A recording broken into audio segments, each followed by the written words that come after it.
Gang, what is good? I hope you're all having a great day so far. So, in today's video I'm going to give you a masterclass on how you can upload your beats to Spotify and monetize them. First of all, I'm going to walk you through my own results and show you that it is working and that people earn money from it. Then we're going to prepare our own release. I'm going to show you what you need to have ready when it comes to uploading. And after that, I'm going to walk you step by step through what you need to upload your music to Spotify and other streaming platforms, how it's done properly. And in the end, I'm going to show you how you can market your music further and actually gain an audience that listens to your beats.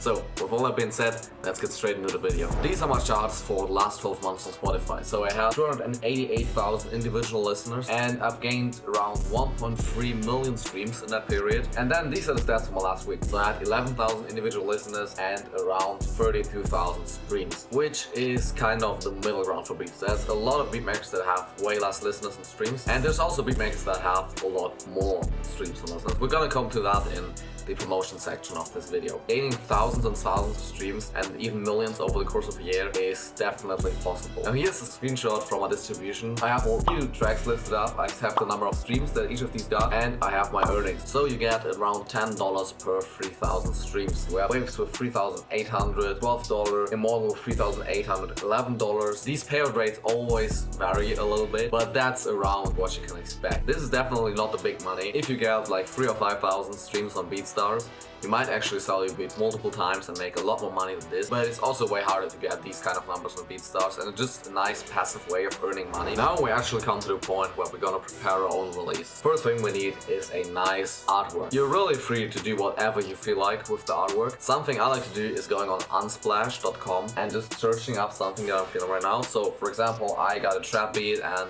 have like a modern futuristic vibe. So I'm just gonna search up supercar. So I'm just gonna pick one out. I think this one is good for the purpose of this video. You kind of want to find your own lane of what artworks you actually want to use. So if you head over to my real Spotify page, I got a certain theme to my music. And if you see an artwork by me, you're probably gonna recognize it if you've already seen one. Obviously, you can put way more effort into this. You can hire somebody to do our artwork. I'm usually not even putting any text onto this. All I'm making sure is that it's a perfect square. So I'm just gonna crop it. Now I got an artwork done. The next thing we need is our beat or beats in case we want to release an EP or album. This might sound really straightforward, but there's actually a few things that you need to know when working with beats. So I'm just gonna jump straight into Ableton and show you what I mean. I usually make a separate render for Spotify. So first off, I usually don't have my tag in my beats for Spotify.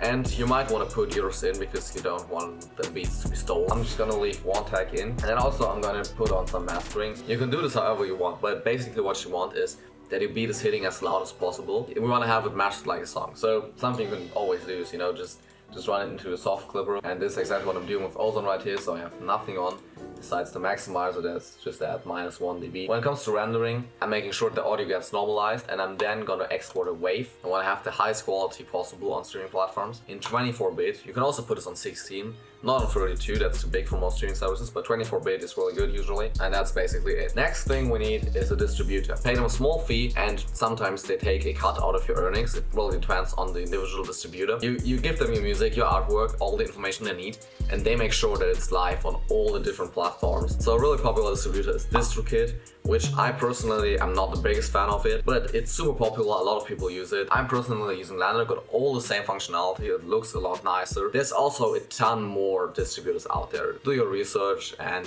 select one that fits your needs. For the sake of this video, I'm gonna use distrokid to upload because that's probably where most people are gonna end up. So I'm now on the home page. I signed up for my distrokid plan, and the first thing that we need to do is hit upload music. Up here we can already select all the different stores that there are. With some stores, for example YouTube Content ID, Facebook or Snapchat, you need to make sure that you haven't used anything royalty free, any samples, anything. You have to have exclusive rights to your music. Here we can select the number of songs. We got only one beat, so we're gonna say it's a single. Has the single been previously released? No. You only select this if you're switching from another distributor and you want to upload your music to distrokid. Then you hit yes and you select the original release date of this release, and you're not gonna lose any stream count. Now, next step, distrokid is trying to upsell me and get me to upgrade to Ultimate, which I definitely don't want. And this is one of the things that I don't like with distrokid, that there's hidden costs sometimes. So, for the sake of this video, I'm gonna use my alias Serene Beats. And now it's gonna ask you if you already have music live on all the different streaming services. If that's correct, if you already released music previously, you're gonna search for your Spotify artist URI. But because we are just uploading for the first time, I'm gonna hit no on all of these questions. And next thing is we're gonna set our release date. With my distrokid plan, I can plan this out into the future. So what I like to do is have at least 2 weeks of room before I actually drop my music. And then I also want to drop it on a Friday, because Friday is where all the music is getting released. So I'm gonna select the 18th of October right here. And then we're gonna put it on release time, just leave it at 12 AM, which means that it's gonna drop straight Friday morning as early as possible. Time synchronization can also be left on just what it is. So basically it means that all the music is dropping at 12 AM in every single time zone. So you can also set a pre-order date. If you have a release that's like 4 or 8 weeks out in the future, you can actually add a pre-order, which we won't do because, to be honest, there won't be people pre-ordering your beats or albums. Then we're gonna fill out the record label. Obviously, if you sign up for a record label, you're gonna put in the name of the record label. I usually just leave this on proper SG beats. Then we have the language, which is English. For the primary genre, I'm gonna select hip-hop, rap. Secondary genre is optional, and if there's nothing that really fits my beat, then obviously I just leave it empty. And then we select our album colors, just like that, so we have a Lamborghini right there. Then we're gonna put in the name of our release, so I'm just gonna put in Grammy. Now there's a difference between primary and featured artist. If I am releasing my music together with Moe Beats as my collaborator, he's also a primary artist, he also worked on a beat. So I'm gonna put in as primary artist. This way my release shows up on his profile as well. He also gets streams, and it just makes it easier to find him. Because if I'm making a beat with Moe Beats, he's technically my feature artist, but you don't want to put him as feature, you want to put him as main artist. Otherwise it will only be shown in these album pages, and you know, that's not how we want to release a collab. This also isn't any version, so it's not a radio edit or a remix, so we just say this is the normal version. We're gonna upload our audio, so we're just gonna select our Spotify version right here. We also don't have any Dolby Atmos or spatial audio version of this beat. Ignore this. I'm also the songwriter of this beat. This only applies to cover songs, which you probably won't have with your beats. And now I'm just gonna put in my name. So for the sake of this video, I'm gonna put in the SG Beats and not my real name, but usually you wanna have your real name in here. So SG Beats. This way you can actually claim all your royalties for your PRO, but that's a topic for a completely different video. We don't have explicit lyrics. This song is not a radio edit, so because it's instrumental, it doesn't matter anyways. On services like TikTok, Apple Music, when they play a preview of your beat, you can set up the time where it starts, so you usually want to put this onto the drop of your beat. The track price is $0.99, you can just decide for yourself. So basically all these fees are not only one time but also recurring. So you need to pay for content ID, you will have to pay for your music being delivered to every new store that's added to distrokid, you will have to pay for it to be recognized on something like Shazam or Gracenote. Really, there's a ton of shit that you can buy that you usually don't need. Then I have these checkboxes that I have to check. So first of all, it makes sure that I am distributing to music. I'm also not going to use any bots. I am the owner of this music and I recorded it myself. And I'm also not using any other artist name, you know, in order to gain more streams. I have read to and agreed to the distribution agreement, and then we are done.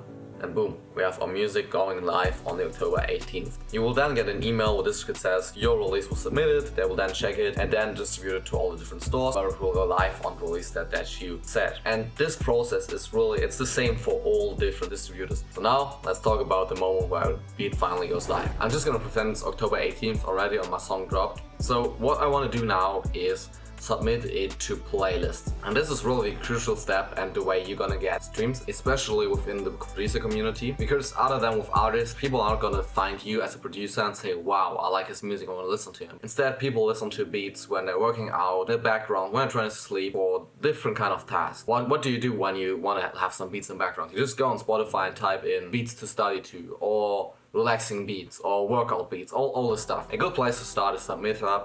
Obviously, it's a huge marketplace with a ton of playlists in all different kind of genres. There's also a few playlists for beat makers out there, especially for lo-fi music, so if you're making lo-fi beats, definitely try submitting to a few lo-fi playlists through SubmitHub. Then there's independent playlist creators, like for example Trevi, which has probably the largest independent playlist network within the beat scene, and he has a huge playlist network. So he has playlists with thousands and thousands of followers, and these actually do a lot of streams. You can submit to him and also to other independent creators just through Ko-Fi, through Instagram. It really depends on how these producers prefer getting submissions. But the nice thing within the producer community is most of of playlists are actually curated by producers themselves, different to Spotify playlists that feature rap songs or any kind of songs with lyrics in it. With the produced playlist, it's usually a producer that makes these playlists as well. So it's really easy to reach out to them because, you know, they'll have their contact information ready. So for example, if I just type in trap beats, I obviously find the trappy playlist right on top.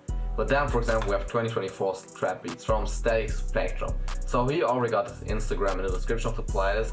But even if that wasn't there, I can see that he's also a producer and he also features his own beats on his playlist. So he got a Spotify profile, and if I click that, you can see, okay, this is Static Spectrum, blah blah. And then in his bio, producer will usually have their Instagram link. So it's really easy to contact them, just send them some beats over that are already live on streaming platforms. Over time, this will start growing and people will actually be listening to you specifically because of your beats. But at the start, it's definitely the best bet to just submit to people and, you know, get you featured with a few tracks inside their playlist. Obviously, something you can also do is start your own playlist network. So start creating a few playlists of things that people might be looking for. So trap beats, drill beats, certain artist beats. So for example, just world type beats, all this stuff. Start making playlists. Just add your beats to them, have a nice artwork. Maybe add a few more beats from other creators and just wait for it to grow, because you won't gain a ton of followers, but these are just free streams, you know. Creating this playlist, adding a few beats, and then waiting for people to listen to it is the easiest thing you can do. You're not relying on anyone else's playlist, you're just, you know, having your own little network and just getting a few streams completely for free without having to do too much. The next thing is posting on social media, you know, posting an Insta story about your release, posting on TikTok, maybe on Instagram, on Reels, maybe showing a video where you actually made the beat and then saying something like, listen on Spotify right now, and, you know, just link your profile and your Instagram bio. This can work, and there's a few people that actually started the other way around. So they made social media content and then uploaded their samples of beat to Spotify and get a huge audience on there. But with beatmakers, it usually don't work that good. So if you're not already having a good content strategy and getting consistent views, this is definitely not gonna be the way how you get people to listen to your music. It's definitely easier to, you know, grab the people that are already on Spotify, already looking for beats and music they can have in the background, and convert them to your listeners. So I really hope this video was helpful in some kind of way. Try to keep it really just to the basics, not go too in depth on anything, and make it just a short video that can definitely get you started. If you have any questions, just leave them in the comments. I'm gonna try and help you. And if you want to see a more in-depth video on any of these topics or even on something else, also leave a comment and I'm probably gonna do a video about it. So with all that being said, get started on releasing music on Spotify. Don't sleep on this in 2024. And have a great day, have a great week. See you on my next video. Bye.